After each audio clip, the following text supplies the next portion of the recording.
du 12 janvier sur les rapports. Numéro 1. La hauteur et la base d'un rectangle sont dans un rapport 5 pour 8. Quelle est la mesure de la base de ce rectangle si sa hauteur est de 12 cm?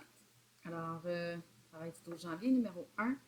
Alors, j'ai un rectangle qui est dans un rapport 5 pour 8. Donc, le rapport de la largeur à la longueur est de 5 pour 8. Quelle est la mesure de la base? Donc, si on me donne la hauteur, excusez, hein, on me dit hauteur au lieu de largeur. Donc, c'est hauteur et base, excusez, est de 5 par 8. Donc, Dora, j'ai un rapport de 5 pour 8, hauteur, base. Et ce qu'on me donne est en centimètres pour le 12, donc je vais utiliser des centimètres partout. Donc j'ai 12 pour la hauteur, excusez, donc qui est en centimètres, je vais tout mettre en centimètres. Et je veux savoir quelle est la mesure de sa base. Donc j'ai le tableau. Il me reste à faire la proportion, donc je vais écrire ici en proportion 5 sur 8 égale 12 sur x. Faites le lien horizontal, vertical, produit des extrêmes égale au produit des moyens. Au choix. Donc, je vais choisir le produit des extrêmes égale au produit des moyens. Alors, 5x égale 8 fois 12. 5x, je le laisse comme ça. 8 fois 12 me donne 96. Alors, pour trouver x, je vais diviser par 5 de chaque côté. X égale 96 divisé par 5 qui nous donne 19,96 divisé par 5 me donne 19,2.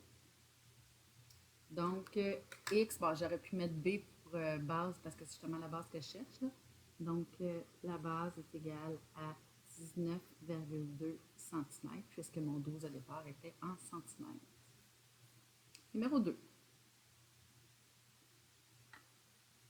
Dans la chambre de Béatrice, le rapport entre le nombre de lapins en peluche et le nombre d'oursons en peluche est de 0,75. S'il y a 9 lapins en peluche, combien y a-t-il d'oursons?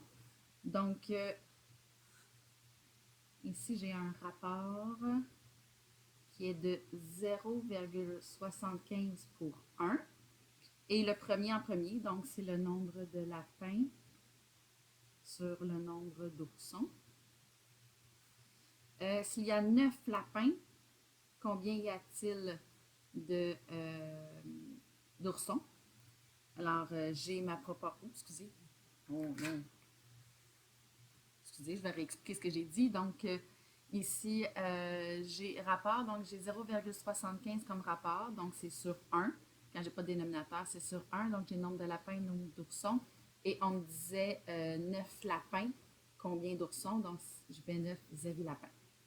Je vais faire ma proportion. 0,75 sur 1 est égal à 9 sur x. Donc, je vais y aller encore avec le produit des extrêmes égal au produit des moyens. Alors, 0,75x est égal à 1 fois 9. Donc, 0,75x est égal à 9. Si je veux juste x, je vais diviser par 0,75 de chaque côté. Et quand je divise par quelque chose de plus petit que 1, ça donne une réponse plus grosse. Donc, ça va donner plus que 9. 9 divisé par 0,75, ça me donne 12. Donc, x égale 12. Réponse 12 oursons en peluche. Numéro 3. Je vais le lire, après ça, je vais montrer la feuille blanche. Donc, le rapport entre le nombre de bananes et le nombre de kiwis à l'épicerie du coin est de 2,6. Il y a 105 kiwis. Combien y a-t-il de bananes à l'épicerie? Donc, mon tableau, c'est banane kiwi 2,6. Alors, numéro 3. J'ai un tableau. Rapport Non, excusez, point d'interrogation, je les ai oubliés sur les autres. Alors, 2,6 et c'est banane kiwi dans l'ordre. Donc, nombre de bananes, nombre de kiwis. Donc, 2,6 sur 1. S'il y a... Combien y a-t-il de bananes si j'ai 105 kiwis? Donc, 105 va vis-à-vis kiwi. X vis-à-vis banane, parce que c'est ça que je cherche. 2,6 sur 1 est égal à x sur 105. Le produit des extrêmes égale au produit des moyens. 2,6 fois 105 est égal à x, parce que 1 fois x, ça donne x. Là, je trouve qu'on voit mieux. Donc, 2,6 fois 105 me donne 273 égale x. J'ai plus besoin même de réduire parce que c'était 1 qui était là. Donc, c'est 273 bananes, puisque c'est le nombre de bananes ici que je cherchais. Numéro 4. On ajoute, on ajoute 7,5 ml d'eau de Javel à 1 demi-litre d'eau. Attention, ici, j'ai des millilitres. Excusez, ça, c'était ici, l'eau de Javel, puis à des demi-litres. Donc, j'ai millilitres et litres d'eau. Pour obtenir la même concentration, détermine la quantité d'eau de Javel à mettre avec 1,25 L, là, ça veut dire litre d'eau. Okay? C'est pas 251, là. Je sais pas quoi d'eau. Donc, je m'écris un tableau, excusez, numéro 4. Donc, j'ai rapport, point d'interrogation, et j'ai de l'eau de Javel, et j'ai de l'eau tout court. Je vais bien identifier, on va le mettre comme ça, un peu mieux. Non, on ne le verra pas plus, hein, le numéro 4, peut-être. Donc, numéro 4, ici, j'ai des millilitres avec des demi-litres. Donc, 0,5. Puis la question est en litres, donc je vais tout mettre en litres. Donc, ici, j'ai millilitres à mettre en litres, donc il faut que je tasse de 3, donc centilitres, décilitres avec un 0, litres avec 2 zéros. Donc, l'eau de Javel, c'est 0,0075 parce que j'étais à 7,5, 1, 2, 3, je me suis bien tassée de 3. Et pour un demi, donc 0,5 litres d'eau, fait que c'est sûr que je pourrais au moins tout tasser pour que ça soit plus facile. Tiens, je vais le réécrire ici. Hein. Je vais changer mon rapport. Donc, si j'écris 5, ben, je me tasse de 1, ben, je vais tout tasser, tiens. 1, 2, 3, 4 à la place. Fait que 1, 2, 3, 4. Donc, comme ça, j'aurai même pas de virgule. Donc, c'est une possibilité aussi. Donc, je peux utiliser un ou l'autre, ça va revenir à la même chose, tant que ce sont des rapports équivalents. Et on me dit pour 1,25 litres d'eau. Donc, c'est pour ça que je les ai mis en litres, effectivement, ici. Puis après ça, ben, j'ai changé mon rapport pour que ce soit plus agréable. Donc, on me dit pour 1,25 et ça, c'est en litres parce que ça, cette quantité-là ne doit pas bouger parce que c'est la quantité qu'on me demande. Donc, ça va me faire combien de litres? Parce que j'ai des litres, ça va me donner des litres. J'écris ma proportion en dessous, donc je vais utiliser cette colonne-là parce que j'aime mieux ça que des nombres à virgule, mais ça va revenir au même. Je vais vous faire les deux après pour vous montrer. 75 sur 5000 égale x sur 1,25. Je vais faire le calcul en dessous, donc 75 fois 1,25 est égal à 5000x. Donc, 75 fois 1,25 me donne 93,65 est égal à 5000x. Je vais utiliser par 5000.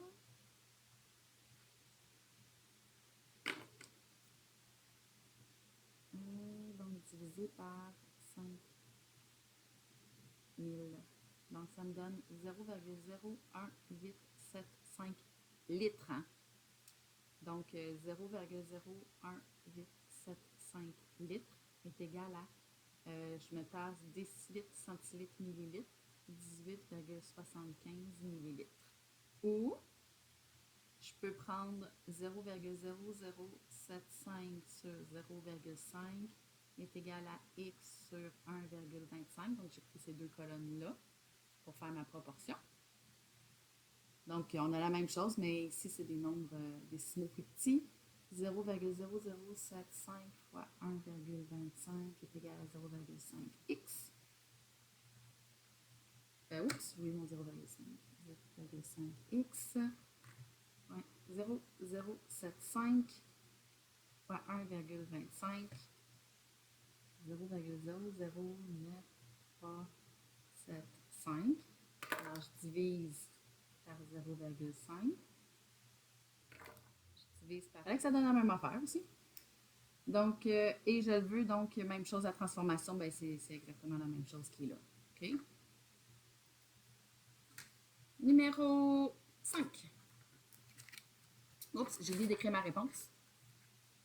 Donc, 18,75 millilitres de Javel ou 0,0185 litres. Mais c'est assez rare qu'on va utiliser l'eau de Javel en litres. C'est un usage personnel. Numéro 5. Pour créer un bouillon de bœuf, il faut dissoudre une cuillère à table, donc 15 ml, de concentré en poudre dans 250 ml, donc une tasse, d'eau. C'est pas à savoir, c'est une culture personnelle. Une tasse d'eau, c'est 250 ml. Quelle quantité de concentré de poudre doit-on mélanger avec 600 ml d'eau? Alors, 5, je me fais un beau tableau avec un rapport. On me dit que dans la recette originale, là, ce qu'on nous donne, c'est 15 ml de bouillon pour 250 ml d'eau. Donc, quelle quantité de poudre en millilitres? Si j'ai 600 ml, donc dans les bonnes unités d'eau, combien de poudre? Alors, j'ai mon tableau, ma proportion, 15 sur 250 est égal à x sur 600. Calcul.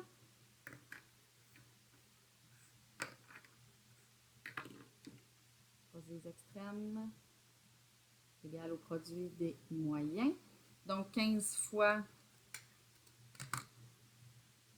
600 me donne 9000 égal à 250x. Si je veux juste x, je divise par 250.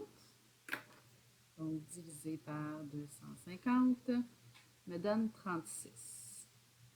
Donc, j'ai besoin de 36, c'était tout en millilitres de bouillon, de poudre de bouillon. Numéro 6.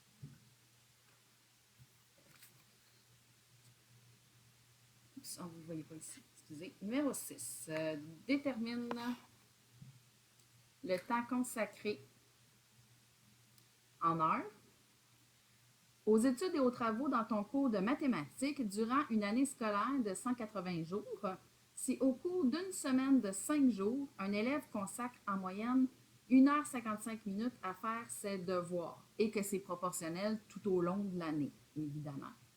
Donc, on le veut en heures, mais des heures, minutes ensemble, ça ne va pas. Il faut tout mettre soit en minutes, soit en heures. Puis, je vais commencer par trouver la réponse en minutes. Puis après ça, je vais mettre ça en heures parce que j'aime pas... travailler avec des virgules d'heures, ça va pas bien. Donc, dans mon tableau, j'ai un rapport qui me dit que pour 5 jours, donc le temps d'école, donc en jour, en jour. Donc, c'est pas grave, on est tout en jour, OK. Pour 5 jours d'école, combien de temps d'études? de temps d'étude. On le veut en heures, mais je vais y aller en minutes, puis après ça, je vais le transformer. Donc, 1h55, ben c'est 60 minutes plus 55 minutes, hein, donc c'est 115 minutes.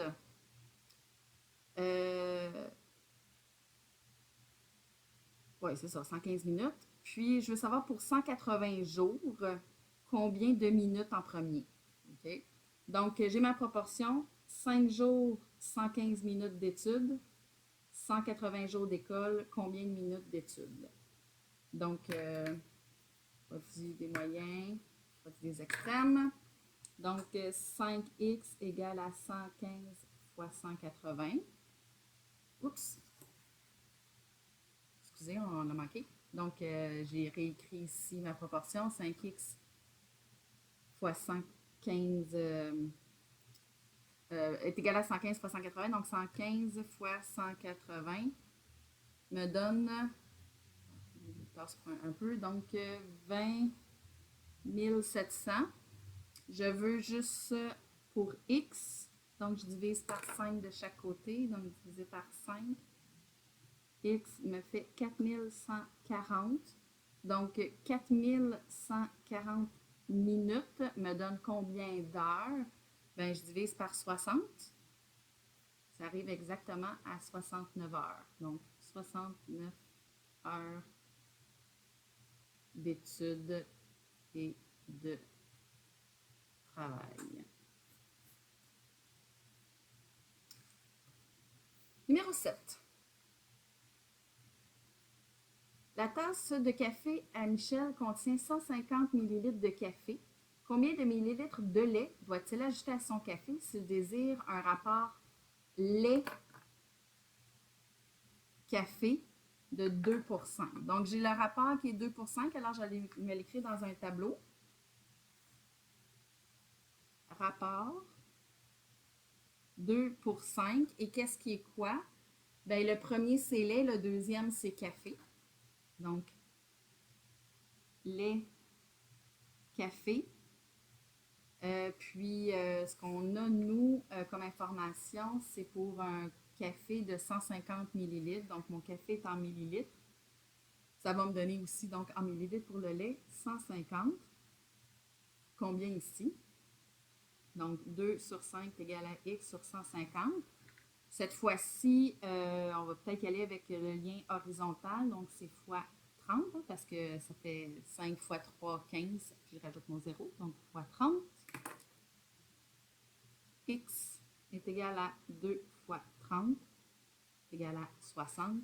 Donc, réponse 60 ml de lait dans son café. Donc, 2 cuillères à soupe. Numéro 8. La hauteur d'un rectangle mesure 60 cm. Le rapport de la hauteur à la base est de 2 tiers. Quelle est l'aire de ce rectangle? Donc, ici, avec une fraction, bien, c'est simple, c'est 2 pour 3. Donc, j'ai un rapport 2 tiers. Ça veut dire le rapport de la hauteur à la base. Donc, ici, c'est hauteur, base. Et qu'est-ce qu'on connaît? On connaît la hauteur qui est en centimètres. Et donc, je peux trouver la base. Mais attention, la question, c'est quelle est l'aire? Mais pour trouver l'aire, je dois trouver les deux dimensions du rectangle pour trouver son aire. Attention, vous ne pouvez pas faire l'inverse, vous ne pouvez pas trouver l'aire puis le mettre dans le rapport parce que les rapports de longueur et de surface, donc longueur d'air, ce n'est pas directement proportionnel. Okay? Donc, ça ne fonctionne pas comme ça. Vous allez voir en secondaire 3, vous allez les faire de façon plus directe, mais là, on n'a pas le choix, il faut passer par les mesures du rectangle pour après ça trouver l'aire. Alors, j'ai une proportion 2 pour 3 égale 60 sur x. Tiens, je vais faire encore le lien horizontal. Donc, c'est 2 fois 30 qui fait 60. Donc, je fais fois 30. Ici, x est égal à 3 fois 30, 90. Donc, attention, 1, j'ai trouvé la base. C'est ce que j'ai trouvé. Donc, la base, la mesure de la base. Deuxième calcul, je vais trouver l'air. Donc, c'est pas grave, là. Comme vous avez vu, je n'avais pas identifié tout de suite mes calculs, mais dès que vous voyez, je dois faire un autre calcul, il faut les numéroter et les identifier. Donc, l'aire du rectangle, c'est base fois hauteur. Donc, 90 fois 60, ce qui me donne 90 fois 60, ben oui, 6 fois 9 avec 2 zéros, 5400. Donc, l'aire est égal à 5400, c'était des centimètres, donc centimètres carrés. Numéro 9. Avec 12 kg de blé, on obtient 11 kg de farine. Hein? Donc, la farine est faite à partir du blé, donc qu'on moud, mais effectivement, il y a une petite perte. Donc, avec 12 kg de blé, on obtient 11 kg de farine. Il faut 10 kg de farine pour faire 13 kg de pain, parce qu'on prend de la farine pour faire du pain. Combien de kilogrammes de pain peut-on faire avec 4800 kg de blé? Okay? Donc, on a ici un premier rapport blé-farine et on a un deuxième rapport farine-pain. Et nous, on veut passer de farine, non, excusez, de pain à blé. Donc, mais le pain et le blé, ils n'ont pas de rapport ensemble. Donc, il faut d'abord que je trouve, avec le blé, je fais combien de farine. Et après, avec la farine, je vais pouvoir faire du pain. Donc, j'ai deux proportions à faire pour pouvoir y arriver. Donc, 1, je vais trouver la quantité de farine avec mon 4800 kg de blé. Donc, je commence, tableau. J'ai un premier rapport. Le rapport blé-farine est de 12 pour 11. Donc, blé-farine. Et j'ai 4800 kg de blé. C'est bien ça qu'on me dit, donc du blé. Fait que je vais trouver combien de farine. Donc, 12 sur 11 est égal à 4800 sur X.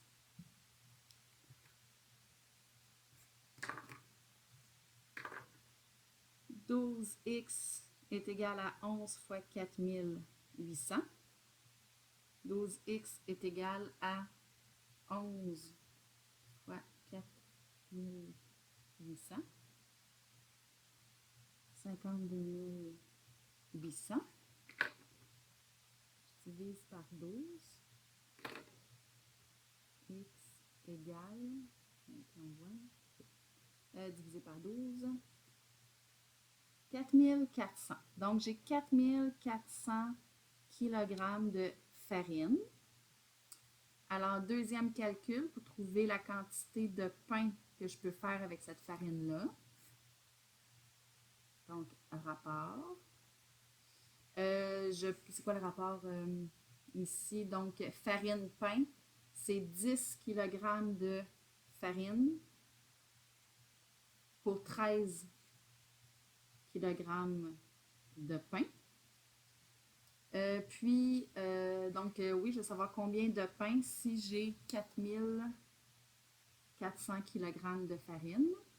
Donc, proportion 10 sur 3 égale 4400 sur X.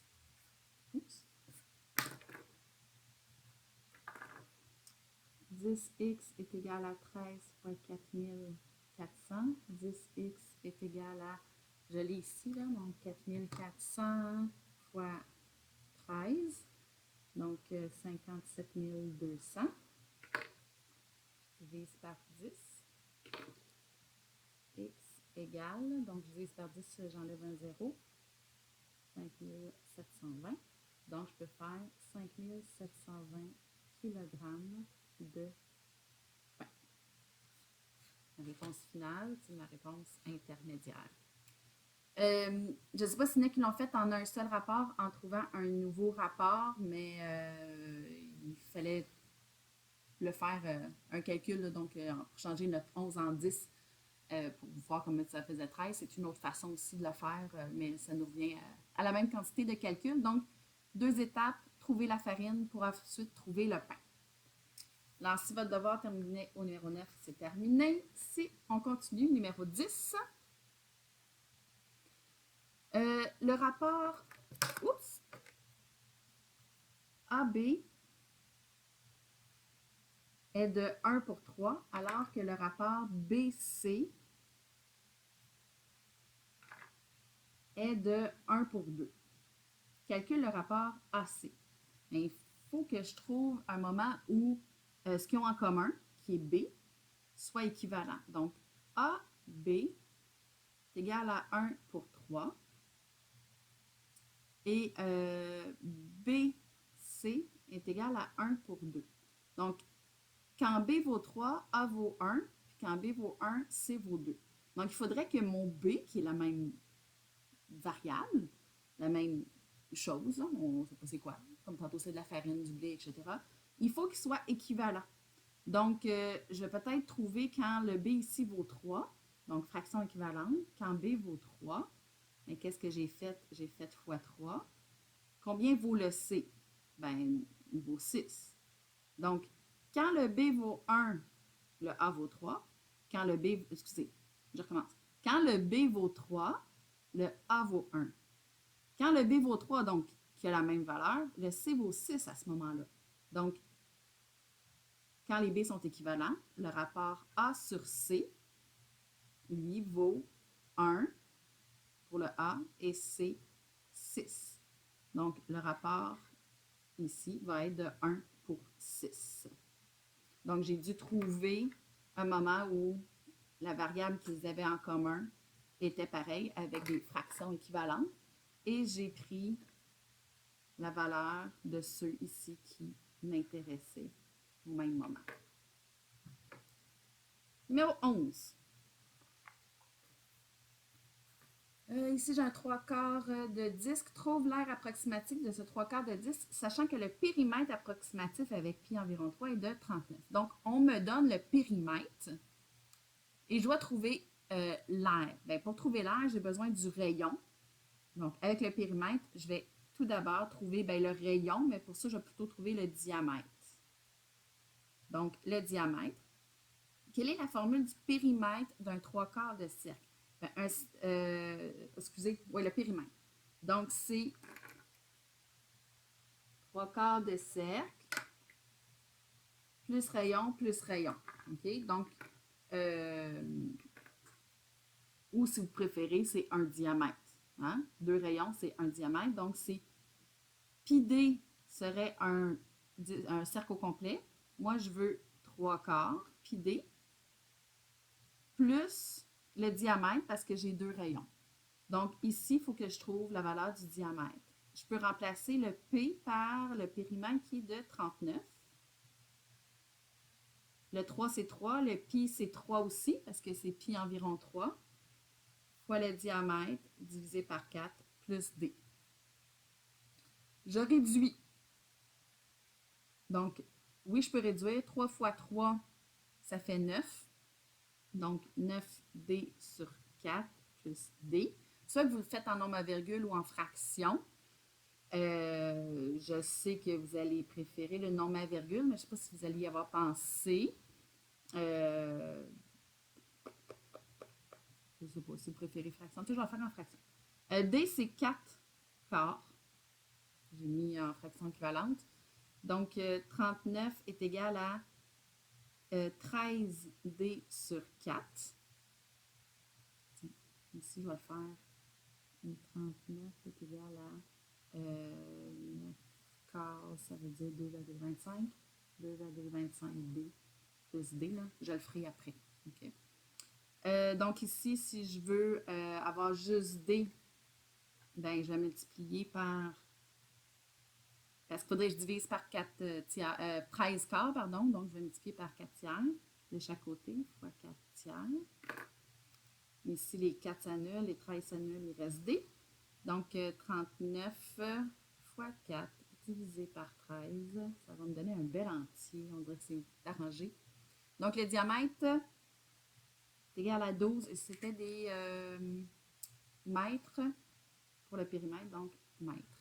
Sinon, ici, si je l'ai fait en nombre à virgule, ben, ça va faire 39 est égal à 3,25D, hein, parce que c'est un D que j'ajoute. Je divise par 3,25 divisé par 3,25. Donc, 39 divisé par 3,25. Oh, magie! Ça me donne la même chose. Donc, le diamètre est égal à 12 mètres. Deuxième calcul, ben, il me reste à trouver l'aire du 3/4 de disque qu'on voulait. Donc, l'aire d'un 3/4 de disque, ben, c'est l'aire d'un disque divisé par 4 fois 3.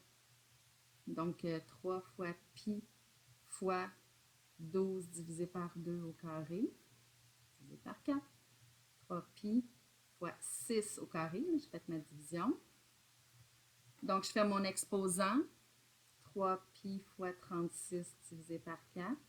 Et je fais ma multiplication, donc division 36 divisé par 4, ça fait 9. 9 fois 3, 27 pi. Si je le veux approximatif, 27 fois environ 3. Donc 27 fois 3 me donne 81. Donc l'aire est d'environ 81 mètres carrés pour le 3/4 de disque.